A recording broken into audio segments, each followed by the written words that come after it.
Boker Tov à tous, on arrive à la paracha de Vaïra. Et donc on a vu que la semaine dernière, Moshe Rabbeinu, il est venu annoncer aux Bnei Israël qu'il allait les délivrer. Et ce qui s'est passé, c'est que Paro, quand il a vu que Moshe Rabbeinu il voulait délivrer les Bnei Israël, il a endurci leur labeur. Et donc à ce moment-là a commencé les 10 plaies qu'on fait surtout pendant la fête de Pessah.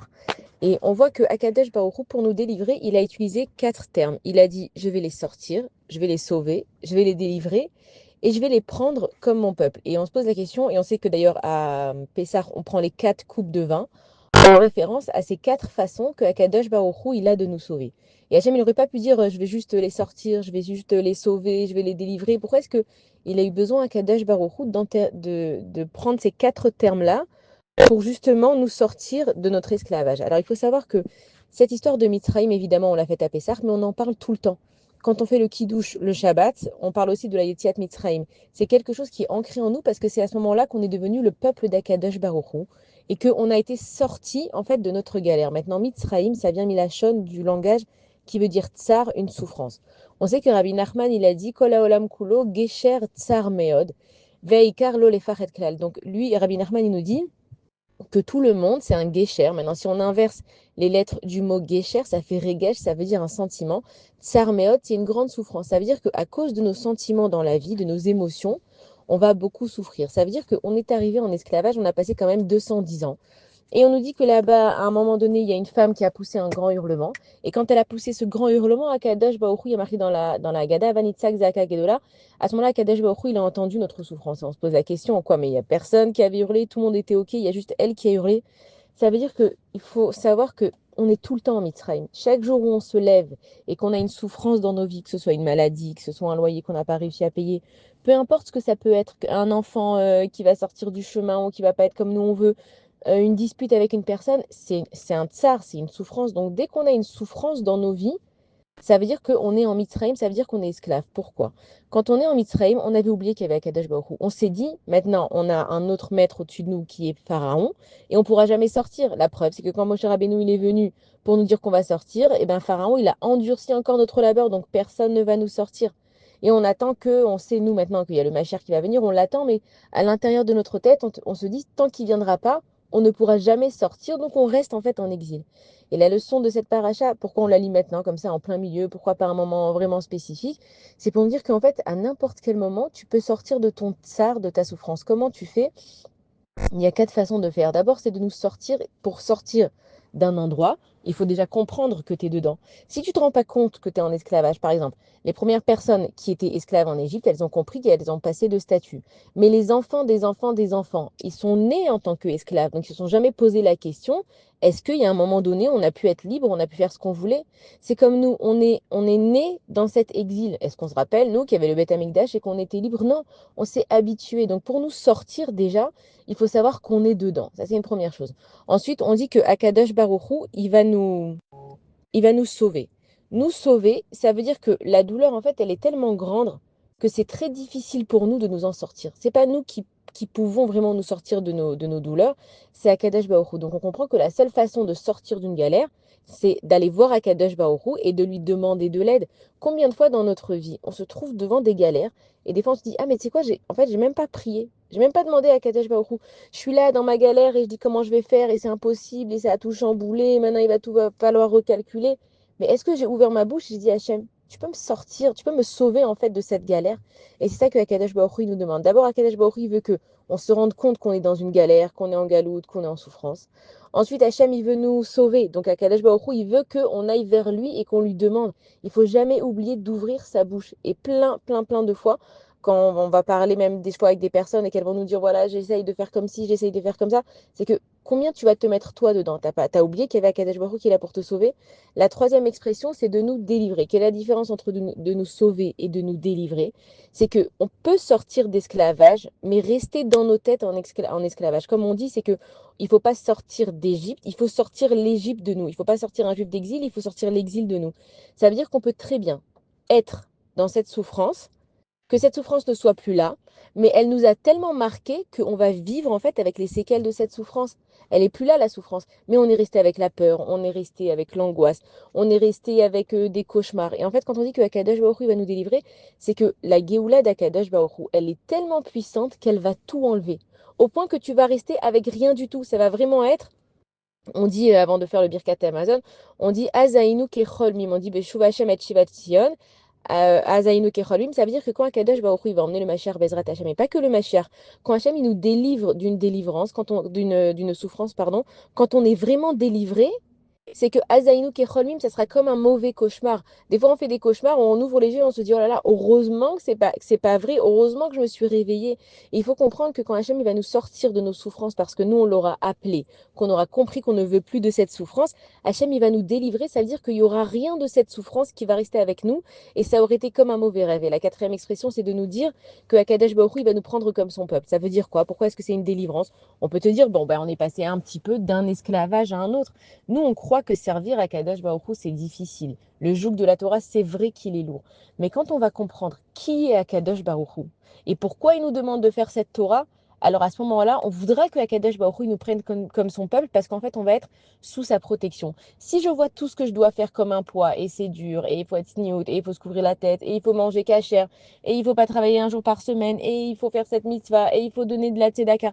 Si je prends tout comme une obligation tout le temps, alors je souffre. Mais si je comprends qui est Akadosh Baruch Hu, c'est comme moi, si je dois faire rendre un service à une personne, si je connais cette personne, je sais qu'elle est foncièrement bonne, je sais que tout ce qu'elle fait, c'est réfléchi, même si moi, je ne comprends pas ce qu'elle va me demander, automatiquement, je vais le faire parce que je sais qui elle est.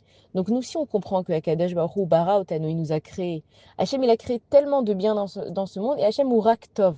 Maintenant, on dit que Endavara Yored Min Hashemayim, il n'y a pas du mal qui descend du ciel. Le mal, c'est les êtres humains entre nous, et puis on le comprend très bien qu'on a de la jalousie, on a de la haine, on a de la rancune, on a toutes ces choses-là. Donc on voit bien qu'entre nous, on n'est pas assez sympa. Si on était assez gentil, on sait que le Beth Amikdash, il a été détruit à cause de la haine gratuite et qu'il reviendra grâce à l'amour gratuit. On sait très bien que s'il n'est pas encore là, c'est qu'on n'a pas encore réparé cet amour gratuit. On fait beaucoup d'efforts, Baruch Hashem, mais si on comprenait que Akadosh Baruch Hu, en fait, il est juste, que tout ce qui nous arrive est juste, ça veut dire que même si une personne, elle vient, et elle me fait quelque chose de pas gentil. Pourquoi Hachem, il a laissé cette personne-là venir dans ma vie?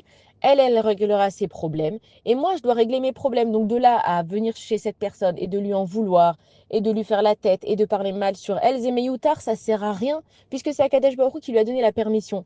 Il y a cette chose-là qui devait arriver à toi pour X ou Z raison. Et cette personne-là, elle a décidé d'être le chaliard, d'être le messager. Donc elle réglera ses comptes avec Akadosh Baruch Hu. Mais toi, qu'est-ce que tu as fait? Pourquoi est-ce que tu en as voulu? Pourquoi tu as été rancunière? Pourquoi tu as dit du lachon hara?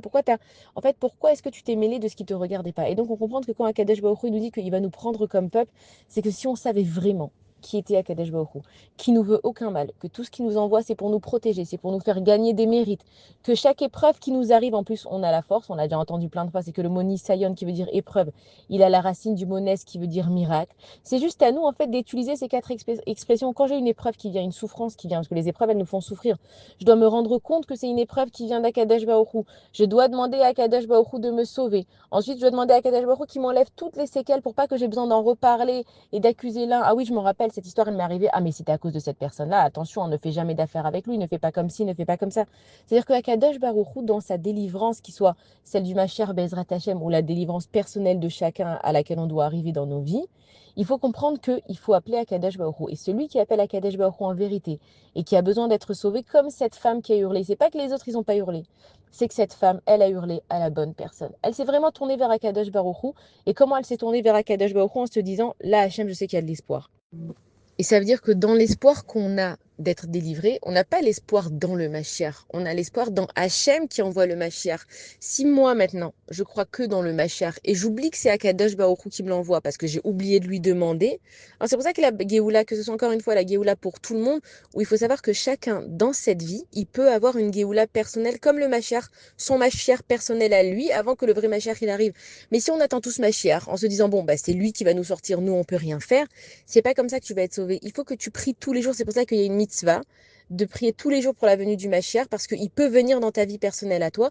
Si toi, tu fais les 4 expressions de Géoula, si tu vas te rendre compte que tu es en souffrance, que tu ne veux plus cette souffrance, que tu vas appeler Akadosh Baruch Hu, que tu ne veux plus qu'il y ait aucune trace de cette souffrance parce que tu crois en Akadosh Baruch Hu, alors à ce moment-là, Akadosh Baruch Hu, il te choisira pour le servir. Et on sait que comme on connaît Akadosh Baruch Hu, à chaque fois que moi je vais servir Akadosh Baruch Hu, en fait, je suis en train de me rendre service à moi parce qu'il y a tout un Olam Haba qui arrive, parce qu'il y a tout un Gan Eden qui nous attend et que on sait très bien, on a tous envie d'aller au paradis. Mais imaginez maintenant, on est dans ce monde-là comme on est et maintenant, le monde, il change et on est au paradis. Il va y avoir des gens jaloux au paradis. Il va y avoir des gens qui sont des tricheurs, des menteurs au paradis. Non, le paradis, c'est que des gens qui se jugent bien. C'est ça le paradis. C'est des gens qui ont envie de donner de la tzedaka. C'est des gens qui sont contents pour toi. Mais si nous, on l'a pas fait ici dans ce monde, comment vous voulez qu'on ait un Gan Eden en haut? Tout ce que tu fais ici, tu l'auras en haut. Donc, à Kadash Baruch Hu, c'est vrai que la Géoula, elle tarde à venir. Mais c'est pour qu'on comprenne que chacun, maintenant, il est déjà en train de construire son Olam Haba. Si toi, ici, t'as pas fait l'effort d'être généreux, bah, tu te retrouveras pas dans un Olam Haba avec des gens généreux. Si toi, t'as pas fait l'effort ici de travailler sur la jalousie, bah, tu vas te retrouver avec des gens jaloux. C'est une évidence. Ça veut dire que le Mashiach, c'est pas un coup de baguette magique. Le Mashiach, il va venir et il va nous montrer la vérité. Il va voir chacun, il va lui faire un scanner. Et il va lui dire, voilà, toi, tu dois travailler sur ça et ça et ça et ça. Moi, je vais dire, ah non, j'ai pas envie de travailler maintenant que tu es venu, tu nous as délivré. Il n'y a pas de problème. Mais qu'est-ce que tu veux après? Tu veux avoir un monde avec que des bonnes personnes, alors sois une bonne personne. Parce que les bonnes personnes qui sont déjà au Gan Eden, elles vont te dire, ah non, je veux pas de lui, c'est un voleur. Donc tu dois te travailler sur tes mauvais traits de caractère pour construire ton Olam Haba. Et la seule façon d'y arriver, c'est d'utiliser les 4 expressions d'Akadash Baruch Hu, de se dire. Alors on les répète plusieurs fois, mais de se dire Akadash Baruch Hu, d'abord, on doit se rendre compte que cette vie, tant qu'il n'y a pas le Emet d'Akadash Baruch Hu qui est dévoilé, on est en exil. Donc il faut avoir le Emet à l'intérieur de nous.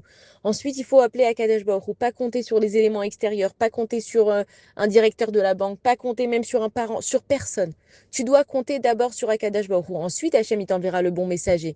Mais d'abord, tu vas appeler Akadash Baruch Hu. Ensuite, dans la Géoula qu'Akadash Baruch Hu il va t'envoyer, il faut que tu comprennes qu'il n'y ait aucun séquel. Tu vas avancer et tu vas être libre. Tu vas laisser les choses derrière toi. C'est-à-dire qu'une fois que Akadash Baruch Hu t'a délivré et que tu as vu qu'il y a une délivrance qui est possible, n'accuse plus personne, ne viens plus nous raconter ce qui s'est passé. Tu racontes, oui, en miracle pour remercier Akadash Baruch Hu, mais ne viens jamais t'apitoyer sur ton sort et j'ai eu une vie dure et c'est compliqué pour moi. Hachem, il t'a sauvé maintenant, oublie. Et la quatrième façon de se délivrer, c'est de comprendre qu'une personne qui veut vivre heureuse déjà dans ce monde, parce qu'il y a le Gan Eden Elyon et il y a le Gan Eden Tarton, on peut vivre dans ce monde bien, c'est de savoir que tu es sous la surveillance d'Akadash Baruch Hu. Et pour être sous la surveillance d'Akadash Baruch Hu, évidemment, il faut écouter les commandements de la Torah, même s'ils sont difficiles, et c'est pas grave si des fois on rate, c'est le but aussi, c'est que pour pouvoir se relever, il faut d'abord tomber, pour avancer, il faut choisir une voie. Donc la Havera, elle fait partie de la vie, mais le but, c'est toujours de faire tes chouvas. Donc si tu tombes, ne te dis pas ouais c'est bon moi je suis un mauvais juif, j'y arriverai jamais, tu vois pas, ça fait 15 fois que je tombe. C'est pas grave, Hachem, il veut pas savoir combien de fois t'es tombé, il veut savoir comment tu t'es relevé. Et te mettre sous la protection d'Akadosh Baruch Hu, c'est être garanti d'avoir une bonne vie parce que tu sais qui est ton Dieu, qui tu sers et tu peux avancer tranquillement dans ta vie. Shabbat shalom à tous et des bonnes nouvelles.